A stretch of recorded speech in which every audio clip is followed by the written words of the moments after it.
From Appoint Productions and WUWM, this is Classic Eats. I'm Kyle Johnson Cherek. Today on Classic Eats, it's the second episode in our exploration of why French. I sit down with acclaimed chef Gavin Kaysen as we discuss French cooking and its effect on American culture. Gavin has won multiple James Beard Awards, including one for Rising Star Chef. For years, he cooked for esteemed French chef Daniel Boulud and is a coach and president for the Bocuse d'Or. But first, a story. It's 1952, and you're towering over a cutting board in your Paris apartment, wrestling with the techniques for a proper beurre blanc. At 6'2", you've spent most of your life feeling like an awkward giant, too tall for the boys in Pasadena and too old at 36 to have found your calling. The war brought you to Asia and the OSS, filing reports and handling classified documents. But it was meeting and marrying Paul Cushing Child, your husband, who is now posted here in Paris with the Diplomatic Corps, that brought you to a chef's education at Le Cordon Bleu.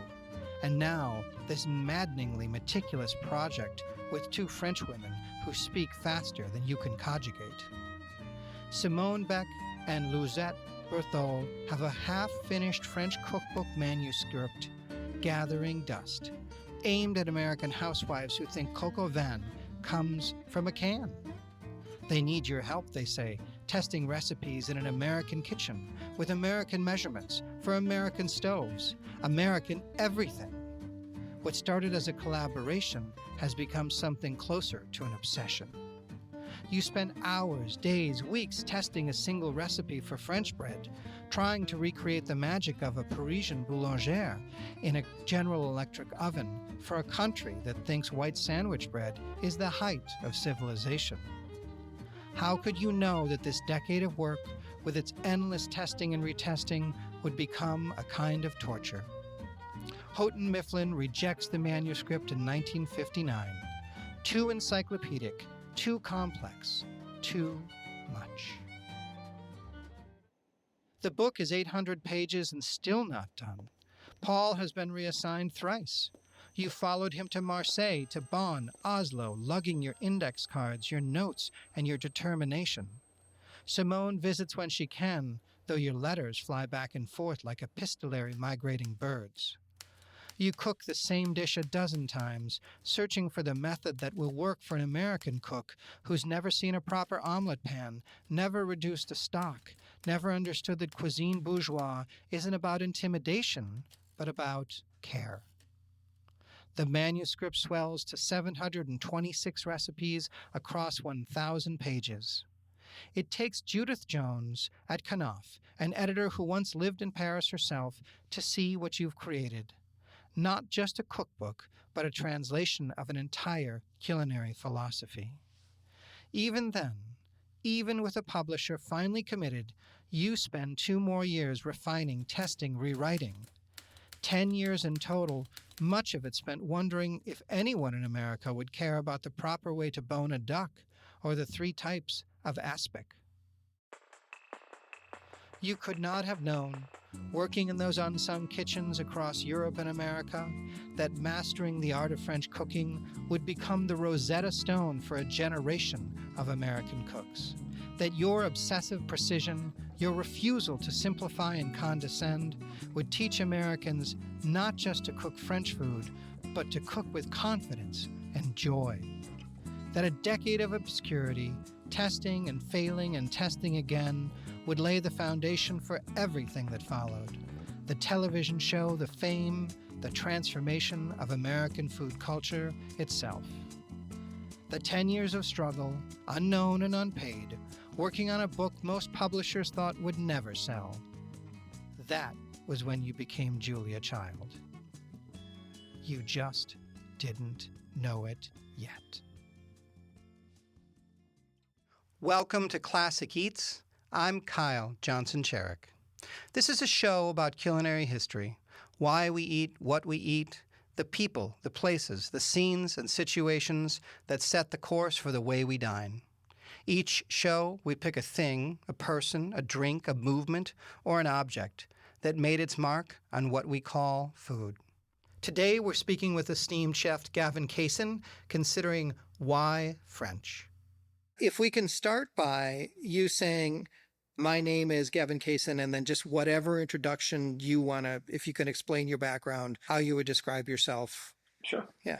My name is Gavin Kaysen. I'm the chef and owner of Soigné Hospitality, which is a company that owns and manages several restaurants in the Twin Cities, such as Spoon and Stable, Demi, Belcourt Bakery.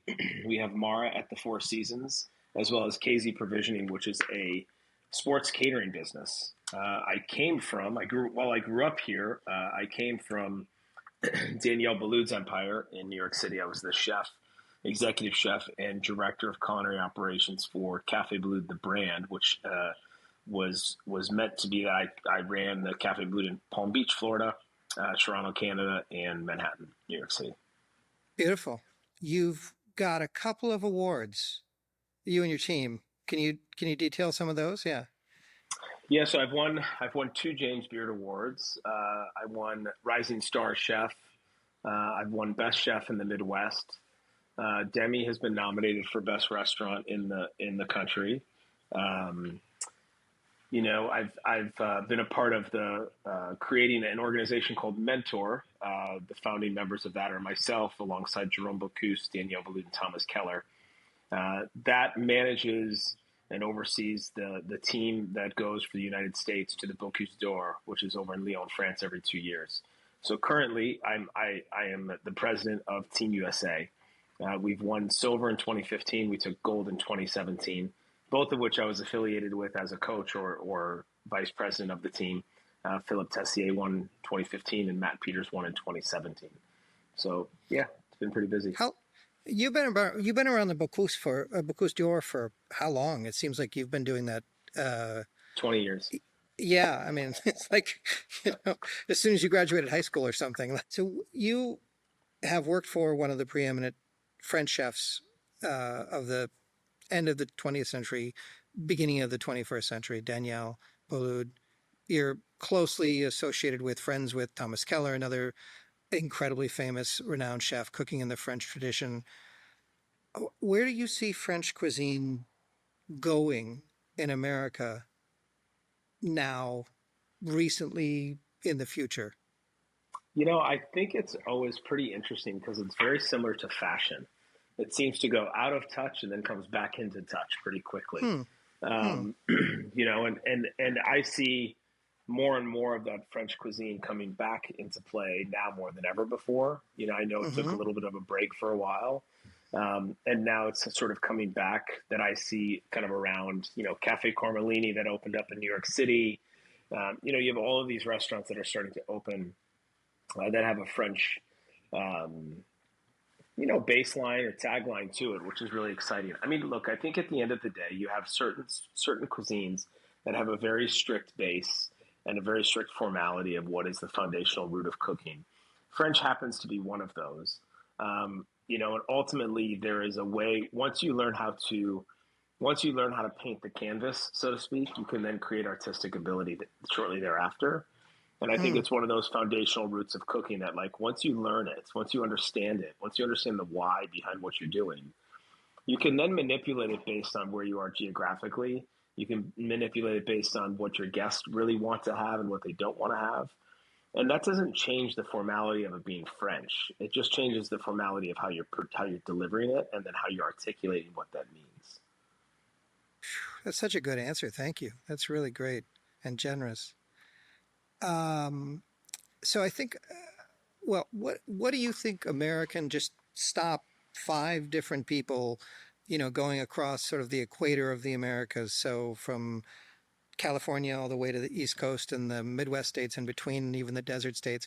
If you stopped them and said, like, describe French food for me, what do you think? Just because you've been so exposed to so many of those folks, whether representing Danielle or in your own restaurant or what have you, and traveling in Europe, what do you think they would say? Yeah, I mean, I think part of it is people see a formality to it. So you'll hear some people think white tablecloths, stuffy service, expensive. heavy and rich. When in all reality,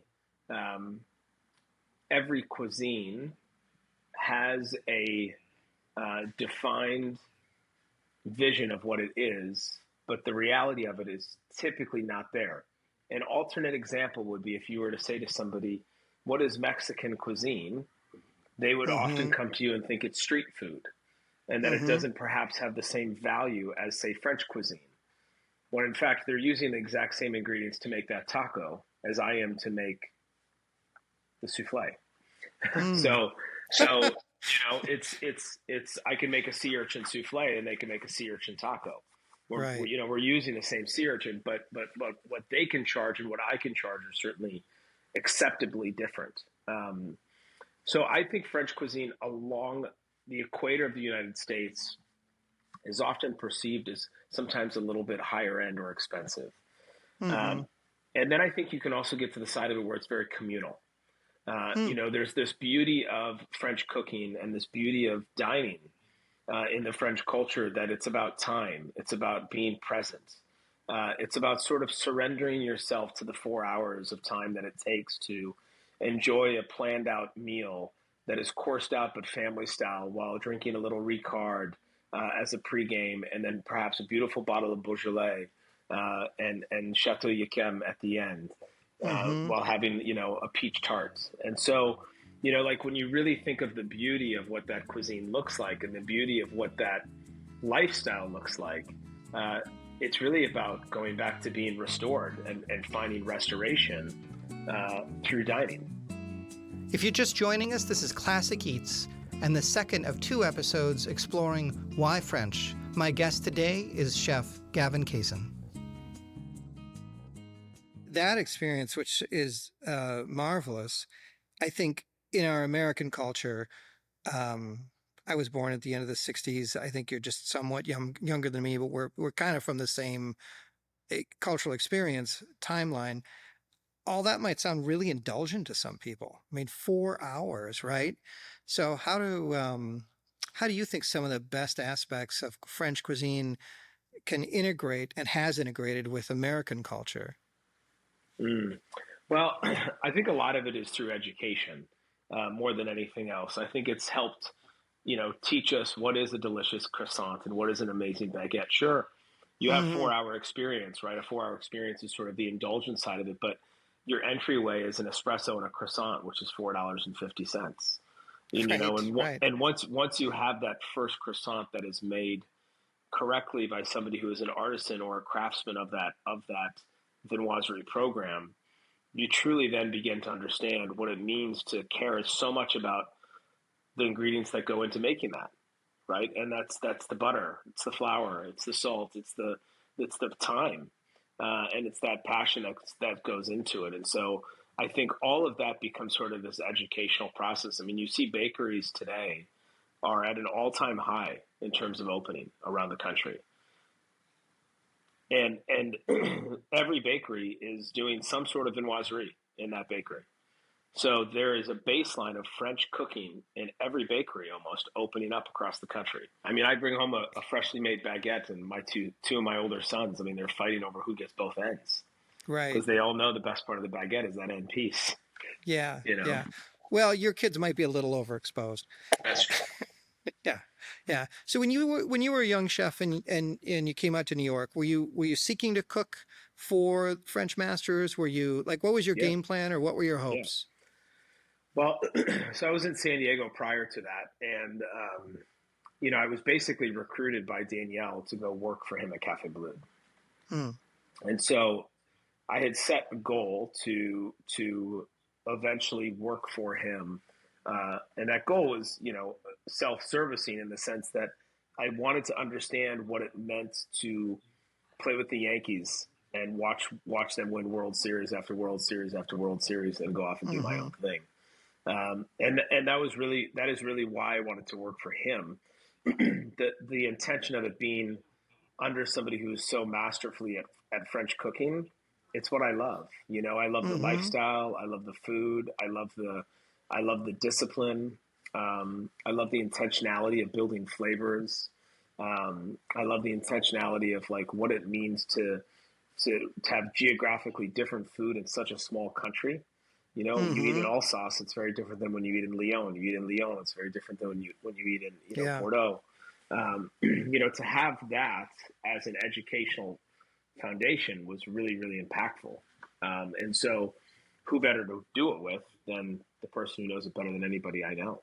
When I was talking to David Kamp, previous guest, just earlier on the show, he was helping me and our listeners understand how French cooking really took over America in many ways, and Americans fell in love with it, and how it started out really a cuisine for rich people on the Upper West Side or excuse me, Upper East Side of New York, but then it became this aspirational cuisine, and through Julia Child and Craig Claiborne writing for the New York Times and so forth. Um, Now, you've lived obviously past that time, but you've worked with masters that are still alive that were in that transition space. Mm-hmm. Do you have any like perspectives on either or stories what it was like for them in that space, or what it was like for you as you came in to work with the Danielles and the Kellers and the et cetera here during the, I would say, let's say 70s and 80s and so forth, even 90s. Yeah, I mean, everything that I know from that are just certainly stories that Danielle told me. Yeah. And what I could always understand, Danielle's the most French chef that wants to be American, and Thomas Keller's the most American chef that wants to be French. So perfectly put. And it's kind of awesome, right? Yeah, right, right. Because they're both polar opposites in how it is that they were raised, but yet they just have such an incredible admiration for one another and respect for each other in this profession and what they've been able to accomplish. And Mm-hmm. I mean, it is, there's no nothing happens by accident, and the fact that Danielle and Thomas worked together at such a young age and have been close for so long, and I've been grateful to be alongside them as partners in businesses for the last 15 years. To have those two as mentors to me, but also, very much understanding in which the shoulders that they're standing on Yeah. seem even bigger than the shoulders that I'm supposed to stand on. We spent a lot of time with Mr. Bocuse before he passed away, as we would go to the Bocuse d'Or. And I mean, you talk about a French chef. You talk about somebody who's important. I mean, I don't think people understand how, in our country, I don't think people understand how important and how much of an influence he had on all of us. Yeah, culinary history geeks like you and I do, but I agree. I don't think that Americans realize if you took him somehow out of the story, just thousands of other things wouldn't exist. That's right, 100%. And I have a photo on my phone, I'm sure somewhere. But after Mr. Bocuse passed away, the next year we were in Lyon. Thomas and Danielle and we were in Lyon for Bocuse d'Or. And whatever we had planned didn't really matter. The three of us made sure we went up to visit Mr. Bocuse's grave. Mm-hmm. And I have a photo of the three of us, and we're all just in tears Yeah. because of how impactful he was to us in our lives and how much he meant not only to us, but how much he meant to everybody around us, and that in itself, that goes beyond a type of cuisine. It really is a lifestyle, right? And so even in today's world, when I talk to people and journalists and whomever, and they say, well, what type of food is it? Is it going to be French? Is it going to be Italian? It's like, in my mind, it's almost offensive to just say what it is in that way, but I understand we have to do it. I get the reason why. The way they're coming from. Yeah. Totally. And I totally get it. Like, it doesn't bother me, right? I get it. But it's also like there's just so much history that goes behind these cuisines, and so much history that goes into what has created where we are today. It's really special. It's really remarkable. This is Classic Eats, and I'm Kyle Johnson Cherek. Today we're speaking with esteemed chef Gavin Kaysen, considering why French.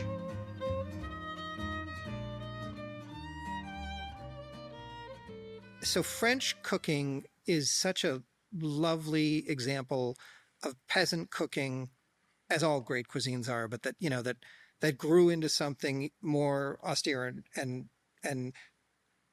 rarefied, and takes a tactician's approach, that sort of thing.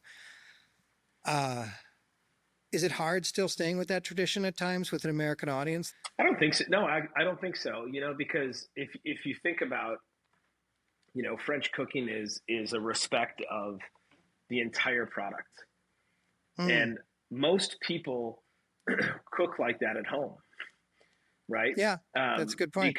Because why would you waste parts of anything just because it doesn't look or taste perfect when you can manipulate it to do both of those things?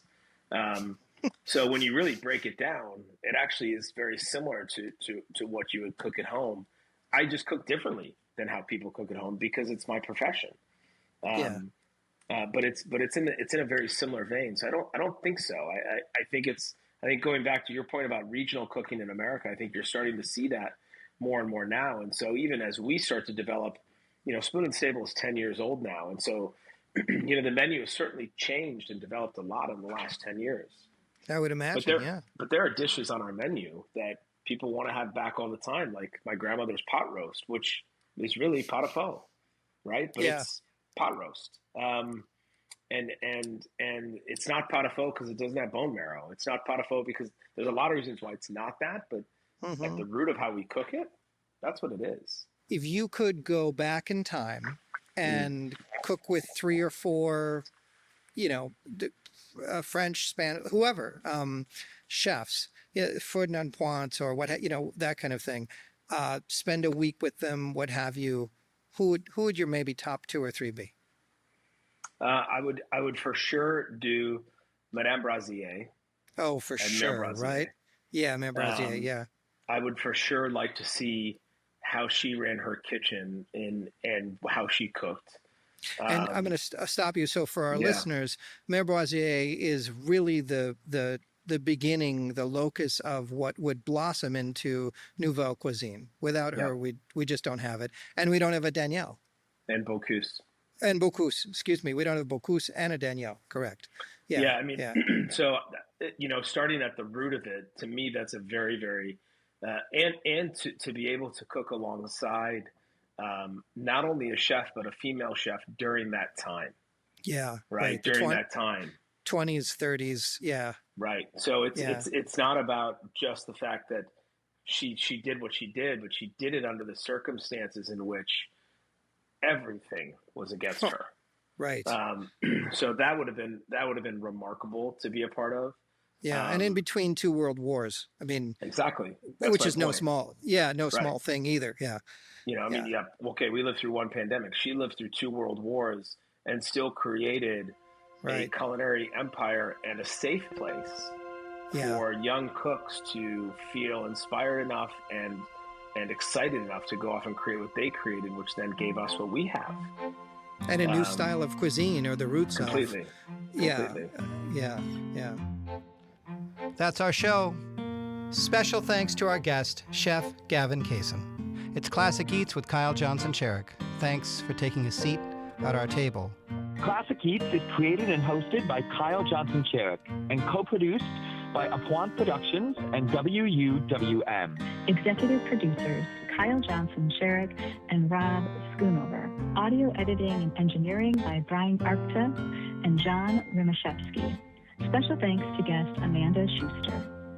Thanks for taking a seat at the table with Classic Eats. You can hear this episode again and any others you've missed when you subscribe to Classic Eats, found wherever you listen to your podcasts.